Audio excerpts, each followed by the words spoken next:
हर हर महादेव। 22 जुलाई 2024 से शुरू हो चुका है ये सावन का पावन महीना।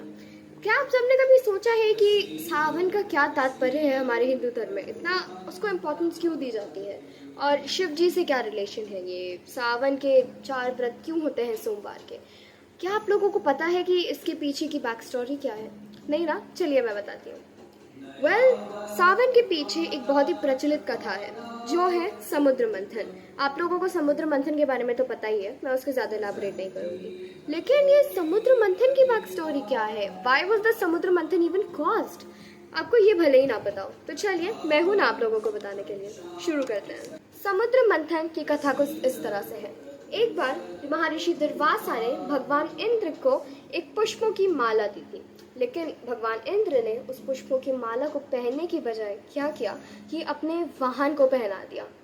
और उनका जो वाहन था हाथी, वो उस ना पुष्प की सुगंध से चिढ़ गया, उसको अजीब सा लगा और उसने ना उस माला को नीचे जमीन पे फेंक दिया और अपने पैरों तले रौंद दिया।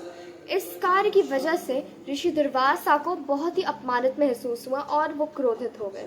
इस अपमान और क्रोध के कारण उन्होंने भगवान इंद्र को श्राप दिया कि उनकी सारी शक्तियां चली जाएंगी और वो कुछ नहीं कर पाएंगे। और देवराज इंद्र को ये कर्स मिला, उसके बाद से वो एकदम व्याकुल हो गए, क्योंकि जितने भी देव थे ना वो दानवों के अगेंस्ट लगातार हारते जा रहे थे। अब they had to do something about it. तो देवराज इंद्र गए भगवान विष्णु के पास उपाय मांगने के लिए। भगवान विष्णु के पास वो चले गए तो भगवान विष्णु ने उनसे पूरा केस सुना। फिर भगवान इंद्र ने बताया कि उनको किस तरह से श्राप मिला है, क्या हुआ और क्यों हुआ। फिर भगवान विष्णु ने बताया कि तुम्हें महासागर में जाके समुद्र मंथन करना पड़ेगा, यानी मिल्किंग ऑफ द ओशन या चर्निंग ऑफ द ओशन करनी पड़ेगी। चलिए अब मैं आपको वो थोड़ा डिस्क्राइब कर देती हूँ। ये समुद्र मंथन का एक विजुअल है। एक तरफ से दानव, दूसरी तरफ से देव। महासागर में बीचों बीच मंद्राचल पर्वत, और मंद्राचल पर्वत के अराउंड लिपटे हुए हैं नागदेव वासुकी। एक तरफ से दानव और दूसरी तरफ से देव, और उन्होंने चर्न करना यानी उसको मंथन करना शुरू किया, उस महासागर का समुद्र मंथन। क्या हुआ उसके बाद से? काफी सारे रत्न हमारे हिंदू धर्म के निकलना स्टार्ट हुए उस समुद्र से, जैसे कि चंद्रमा, पारिजात का पेड़ जो अब देवराज इंद्र के स्वर्गलोक में है, ऐरावत भगवान विष्णु का करंट वाहन द 4 टस्क्ड एलिफेंट, कामधेनु गाय, धनवंतरी द डॉक्टर्स, फिर उसके बाद से माँ लक्ष्मी। लेकिन इस समुद्र मंथन से एक और ऐसा तत्व निकला जो इतना विषैला और इतना घातक था कि वो ना पूरा ब्रह्मांड जो है नष्ट कर सकता था, और वो था हलाहल विष। हलाहल विष को लेकर सभी देव गए भगवान शिव के पास दिखाने के लिए कि ये क्या निकला है समुद्र मंथन से, आप हमारी सहायता करिए। क्योंकि जहाँ पर भी एक बूंद भी उस विष की गिर जा रही थी, वो पूरी जमीन, वो पूरा एरिया नष्ट हो जा रहा था, बंजर हो जा रहा था। अब भगवान शिव के पास सब देव हलाहल को लेके गए और भगवान शिव को समझ में नहीं आ रहा था कि क्या किया जाए। तो उन्होंने पूरे ब्रह्मांड को बचाने के लिए उस विष को खुद ही पी लिया। He drank the whole poison, the halahal poison, which is apparently deadly, all by himself.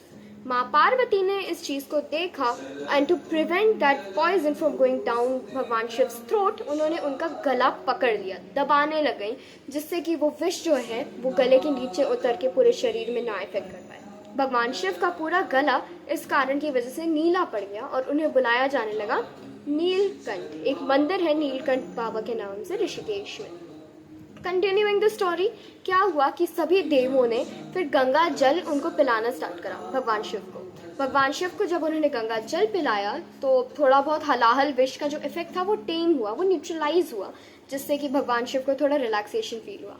ये जो पूरी स्टोरी है समुद्र मंथन की, दिस टुक प्लेस इन सावन। तो सोमवार के दिन ही ये सब कुछ हुआ था। तब से सावन के महीने को बहुत ही पावन माना गया है और उनको शिव जी को गंगा जल चढ़ाया जाता है और सोमवार का व्रत रखा जाता है। हजारों मीलों से दूर कावड़ यात्री एक बार इकट्ठा होते हैं और जाते हैं गंगा जल लेने के लिए काशी, हरिद्वार, ऋषिकेश आदि जैसी जगहों पे जहाँ पे गंगा माँ आपको मिल सकती है। लेकिन ये क्यों होता है?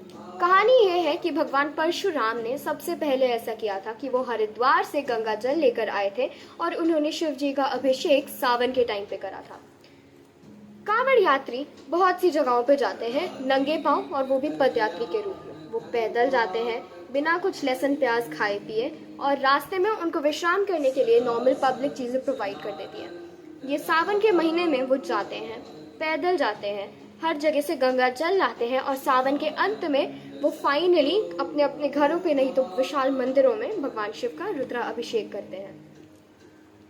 तो ये थी सावन और समुद्र मंथन की पूरी कथा। आशा करती हूँ आपको ये वीडियो पसंद आई होगी।